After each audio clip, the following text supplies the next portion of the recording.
చాలు తగిలించు. రావే రావే నీ బుర్ర పగల కొడతాను. రావే రమ్మంటున్నానా నిన్ను? ఏంటి ఇక్కడ గొడవ? నన్ను చూస్తే వీళ్ళకి నోటికి మాటలు తిన్నగా రావనుకుంటాను. ఎప్పుడు నోరికి చూసి పోగులు పెడతాను నిన్ను. నోరు మూసుకుని పని చేయండి, లేదంటే అందరిని పని నుంచి పీకి పడేస్తాను. అలా చెప్పండి మేస్త్రి.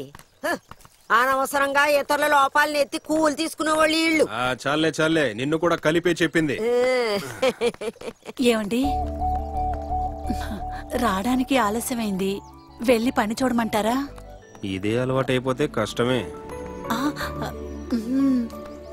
మెలికలు తిరిగించాలే, పోవే. అదేంటి మేస్త్రి, తనకి మాత్రం కొత్త కొత్త చట్టాలు వేస్తున్నారు?